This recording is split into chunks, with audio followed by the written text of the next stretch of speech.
Olivia Bennett stood beside her fiancé's grave. As the last mourners slowly disappeared into the rain, the funeral was over. Ethan Hayes was dead.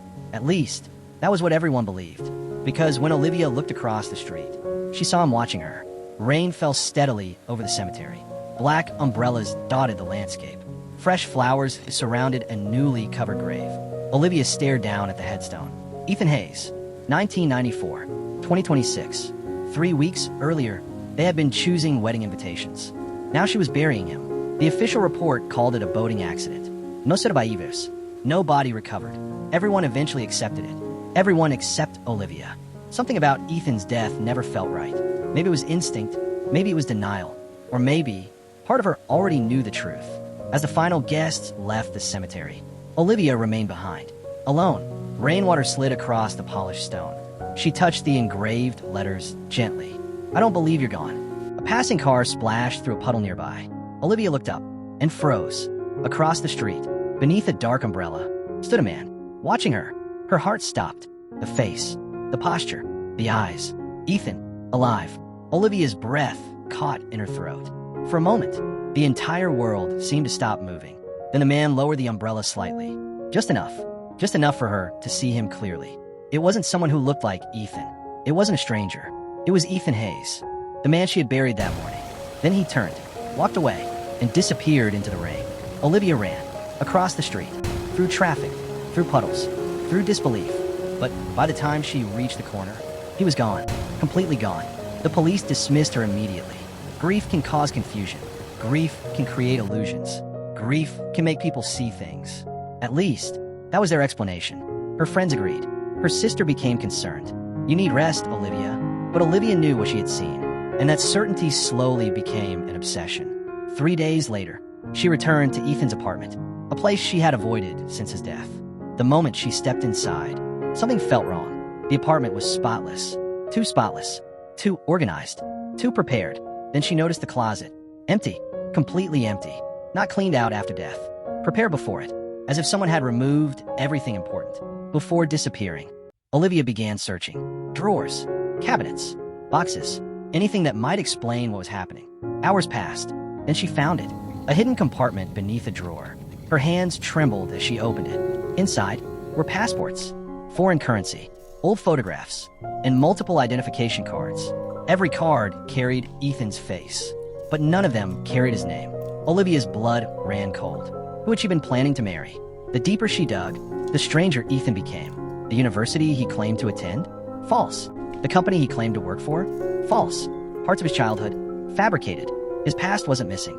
It had been manufactured. For 2 years, Ethan had lived inside a carefully constructed lie. Then the envelope arrived. No return address. No name. Just a plain white envelope waiting outside her apartment door. Olivia opened it carefully. Inside was a photograph. A recent photograph. Ethan sitting alone inside a cafe. Calm. Alive.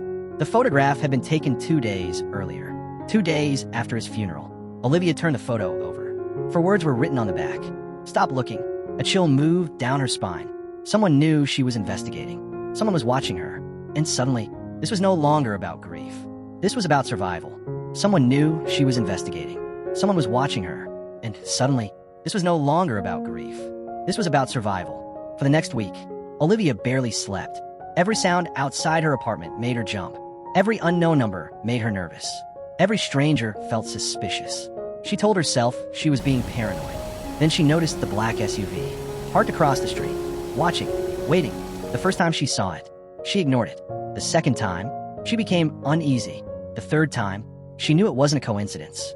The SUV was there every morning, every evening, sometimes for hours.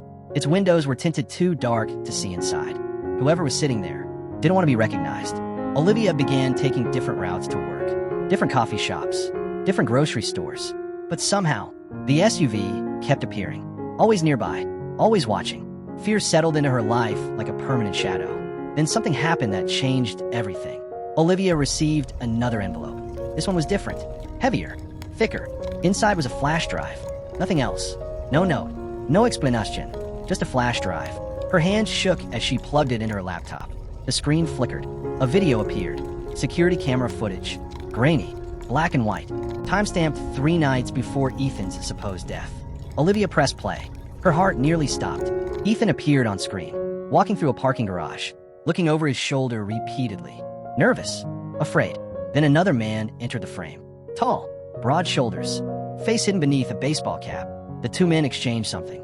A folder. Then Ethan spoke. There was no audio, but Olivia could read his lips. For words. They're coming for her. Her. Olivia. Suddenly, Ethan wasn't protecting himself. He was protecting her. The realization hit hard. Whatever Ethan had been involved in, it wasn't about him anymore. Somehow, it had become about Olivia. That night, she searched through every document Ethan had left behind, looking for anything she had missed. Any clue, any connection, any explanation. Around 2 in the morning, she found it, hidden inside an old photo album. A newspaper clipping, more than 20 years old, yellowed with age, almost forgotten. The headline immediately caught her attention. Federal investigator dies in mysterious accident. The investigator's name was Daniel Bennett, Olivia's father. Her breath caught. She stared at the article in disbelief. Her father had died when she was 8 years old. She had always been told it was a car accident. A tragique accident, nothing more. But the article told a different story. The investigation had involved organized crime, missing evidence, corrupt officials, millions of dollars. And then, Daniel Bennett died. Before he could testify, Olivia felt cold. Suddenly, every piece of the puzzle began moving. Ethan, the fake identities, the surveillance, the SUV, the warnings, her father. Somehow, all of it was connected, and someone had spent years making sure she never discovered the truth. The next morning, Olivia received a text message. Unknown number. Just one sentence. Unit 47, East River Storage. No explanation. No signature. Nothing else. Olivia stared at the screen. Deep down, she already knew who had sent it. Ethan, or whoever Ethan really was. Because only one person would know exactly what she needed next. And only one person seemed determined to stay one step ahead. The dead man she couldn't stop chasing. The dead man she couldn't stop chasing. By sunset, Olivia was standing outside East River Storage. The facility sat near the industrial edge of the city. Quiet, isolated, forgotten. The kind of place people used when they didn't want to be found, or when they wanted to hide something. A cold wind swept across the empty lot. Olivia stared at the row of storage units ahead. Unit 47. Her pulse quickened. Every instinct told her to leave, to turn around, to call the police. But the police had already dismissed her. And if Ethan was really alive, this might be her only chance to find out why. Slowly, she approached the unit. The metal door stood silently before her. Waiting, Olivia reached for the lock, then froze. It wasn't locked. Her stomach tightened. Someone had already opened it, or expected her to arrive. She took a breath, then pulled the door upward. The sound echoed through the empty facility, metal scraping against metal. Loud, uncomfortable. The darkness inside slowly revealed itself. Olivia stepped forward and immediately stopped. The unit was enormous, much larger than she expected. Shelves lined the walls, boxes stacked neatly from floor to ceiling. A folding table stood in the center, covered with documents, maps, photographs, equipment. Her heart pounded harder. This wasn't a storage unit. It was an operation, a headquarters, a secret life. Ethan's secret life. Olivia walked toward the nearest table. Her eyes moved across the documents.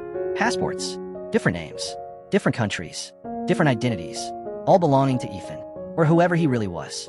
Then she noticed something else. A photograph, then another, and another. Hundreds of them, covering an entire wall. Olivia's breath caught. Every photograph was of her. Childhood birthdays, high school graduation, college, first apartment, first job, moments she didn't even remember. Someone had documented her entire life. For years, decades. She stepped closer, trying to understand, trying to breathe, trying not to panic. Then she noticed the dates. Some of the photographs had been taken long before she met Ethan. Long before, which meant one thing. Ethan hadn't started watching her when they fell in love. He had already been watching her for years.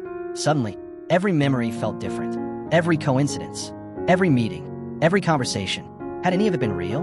Or had she been living inside a carefully constructed illusion? Olivia forced herself to keep searching, because the answers had to be here, somewhere. At the back of the unit stood a large whiteboard, covered with photographs, maps, newspaper articles, strings connecting different names, different locations, different dates, a web of secrets stretching across decades. At the center was a photograph of her father, Daniel Bennett. Olivia's knees nearly gave out. Her father wasn't just connected to this. He was at the center of it. Slowly, She stepped closer. Her eyes scanned the board, then landed on a single handwritten note, attached directly beneath her father's photograph. Olivia swallowed hard. Her hands trembled. Then she began reading. "If you're reading this, I've run out of time. Ethan, it had to be Ethan." Olivia continued. "Everything they told you about your father's death was a lie." Her chest tightened. The words blurred briefly. She forced herself to keep reading. "Your father discovered something powerful people were willing to kill for. When he refused to stay silent, they eliminated him." Olivia's eyes filled with tears. For 21 years, she had believed her father died in an accident. For 21 years, she had been living a lie. The note continued. "You were never supposed to be involved. I spent years making sure you stayed hidden. But they found you." A cold chill crawled down her spine. "They found you. Not me. You." The target had never been Ethan. The target was Olivia. Suddenly, the lights inside the storage unit flickered. Once, twice, then went out completely. Darkness swallowed the room. Silence followed. Thick, heavy, terrifying. Olivia stood frozen, barely breathing. Then she heard it. A footstep, somewhere behind her. Slow, deliberate, not hiding, not rushing, approaching. Olivia's heart hammered violently. Another footstep. Closer now. She turned slowly. The entrance of the storage unit was illuminated by faint streetlight. Just enough to reveal a silhouette. Tall, familiar, motionless. Watching her, Olivia stared into the darkness. Her breath caught, because she knew that silhouette. She had loved that silhouette, trusted it, mourned it, buried it. Ethan, alive, standing in the doorway. Neither of them moved. Neither of them spoke. Then Ethan finally stepped forward and whispered 4 words. "They're already here." If tonight's story pulled you into the darkness, subscribe to Midnight Obsession Tales for more cinematic stories of betrayal, mystery, obsession, and dangerous secrets. And tell me in the comments, if you discovered your entire life was built on a lie, would you want to know the truth? Or would you rather never find out?